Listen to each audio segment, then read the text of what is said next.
السلام عليكم أيها الناس ورحمة الله وبركاته. وعليكم السلام ورحمة الله وبركاته. أعود إليكم شهرا كاملا بعد غيابي. ما شاء الله، ولكن لا أعرف من أنت أيها السيد الدكتور. أنا ضيفكم الراحم وزائركم الموقت وناصحكم الأمين. أنا ركن من أركان الإسلام وقبس من نور الإيمان. أهلا وسهلا بك وأرحب بكم ترحيبا حارا، ولكن لا أعرف اسمك. ما اسمك الكريم أيها الضيف الزائر؟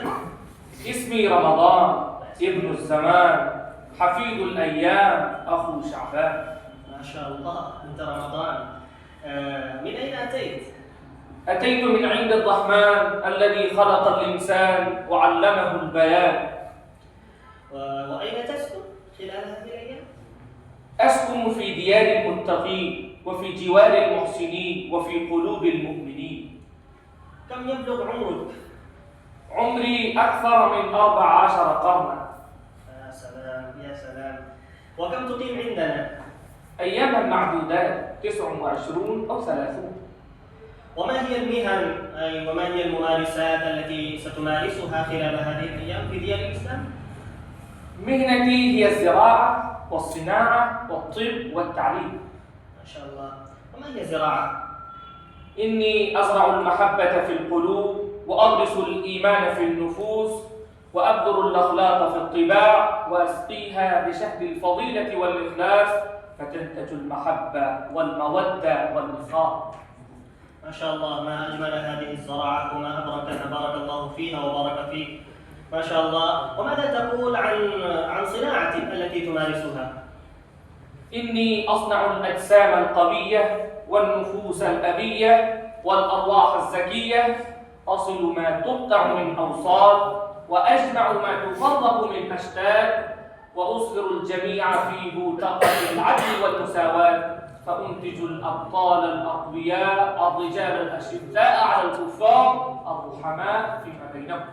ما شاء الله، حياك الله وبياك الله.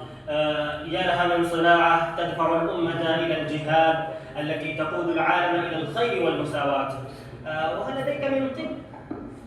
نعم، إني أداوي الأجسام السقيمة والنفوس المريضة والعقول التائهة. ما شاء الله. وماذا عن أدويتك وعلاجك؟ أدويتي هي الصيام والقيام وذكر الديان والعمل على طاعة الرحمن. ما شاء الله. وماذا تعلم الناس وما هي النصائح التي توجه إليها الناس وترشدهم إليها؟ أعلمهم أن يسلكوا طريق الرشاد وأعودهم التقوى والجود والصبر والأمانة والإخلاص وغير ذلك من الصفات الحميدة المحمودة. ما شاء الله. لقد عرفنا الكثير من مزاياك وازداد شوقنا وذوقنا إلى كلامك المفيد وحديثك الرشيد، فهل لنا أن تزيدنا من علمك وتعرفنا على مزيد من فوائدك؟ نعم، أنا شهر رمضان، أنا شهر التوبة والغفران. نزلت في ليلة هي خير من 1000 شهر. ما شاء الله، تبارك الرحمن.